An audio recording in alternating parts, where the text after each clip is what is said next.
मैं सुनैना गुप्ता। मनोरंजन के आश्रम में स्पॉट हुए सेलेब्स। कब, कहां और कैसे नहीं बच पाए कैमरे की दुनिया से। लगभग रात के 8 बजे तक पूछताछ चलती रही। जांच अधिकारियों ने कई सारे सवाल पूछे। राज कुंद्रा केस में मुंबई की क्राइम ब्रांच ने शुक्रवार को मॉडल एक्ट्रेस शर्लिन चोपड़ा को पूछताछ के लिए बुलाया था। ये पूछताछ करीब 8 घंटे तक चली थी, जिसमें शर्लिन ने राज कुंद्रा को लेकर कई बड़े खुलासे किए हैं। शर्लिन चोपड़ा को प्रॉपर्टी सेल विभाग ने 160 CRPC के अंतर्गत समन भेजा था। पुलिस की पूछताछ के बाद शर्लिन ने शिल्पा शेट्टी को लेकर एक खुलासा किया है। शर्लिन ने बताया, राज कुंद्रा ने उनसे कहा था कि शिल्पा शेट्टी को उनके वीडियो और फोटोज काफ़ी पसंद आ रहे हैं। उन्होंने मुझे विश्वास दिलाया था कि सेमी न्यूड और पॉर्न कैजुअल है, हर कोई करता है तो मुझे भी करना चाहिए। शर्लिन ने कहा कि मुझे पता था कि कहां से शुरू करना है। मैंने कभी सोचा नहीं था कि मैं एक दिन इस तरह से स्कैंडल में फंस जाऊंगी और मुझे क्राइम ब्रांच के सामने स्टेटमेंट देना पड़ेगा। जब मैं पहली बार राज कुंद्रा से मिली थी तो मैंने सोचा था कि मेरी पूरी ज़िंदगी बदल गई।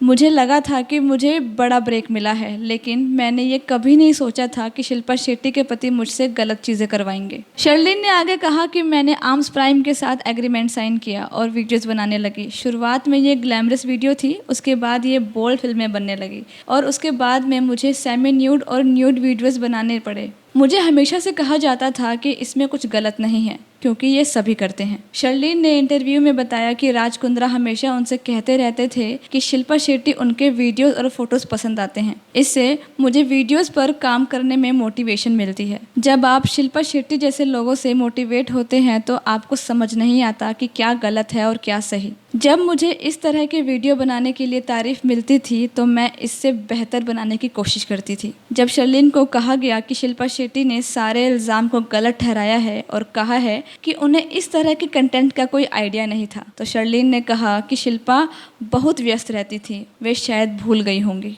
आर्म्स प्राइम के साथ मेरा एग्रीमेंट बना था 26 मार्च 2019 के दिन, और उससे पहले मैं 22 मार्च 2019 के दिन राज कुंद्रा से मिली थी होटल JW मैरियट पर। उस मुलाकात में किस तरह की बातें हुई, एग्रीमेंट के टर्म्स एंड कंडीशंस क्या हैं, एग्रीमेंट के चलते कितने वीडियोस बने, वीडियो शूट के दौरान कौन कौन मौजूद थे, कंटेंट क्रिएशन में कौन कौन शामिल थे, ये सारे सवाल मेरे सामने रखे गए। और राज कुंद्रा की अन्य कंपनियों के बारे में मुझसे पूछा गया, जैसे हॉट शॉट्स, बॉली फेम वगैरह वगैरह, और राज कुंद्रा के साथ क्या संबंध हैं ये भी पूछा गया। एंड मैंने वो सभी जानकारी जांच अधिकारियों के सामने रखी जो मेरे पास थी राज कुंद्रा के बारे में और उनकी कंपनियों के बारे में। एंड वहाँ से निकलने से पहले मैंने सभी जांच अधिकारियों से ये कहा कि यदि वो फ्यूचर में कभी मुझसे फिर से संपर्क करना चाहेंगे तो बेशक कर सकते हैं, और किसी भी सवाल के लिए वो मुझे फिर से बुला सकते हैं। मैं चाहती हूँ कि जो सभी विक्टिम्स हैं इस पोर्नोग्राफी रैकेट में, उनको इंसाफ मिले। मैंने अभी तक मेरी कोई मुलाकात नहीं हुई किसी विक्टिम से। मैं जानना चाहूँगी कि उनसे क्या कहा गया था, उन्हें कैसे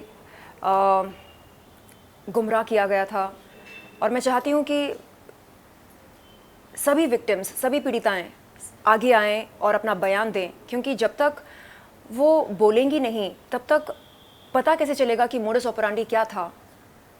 आप देख रहे हैं मनोरंजन का आश्रम। स्पॉट हुए सेलेब्स को देखने के लिए बने रहिए हमारे साथ।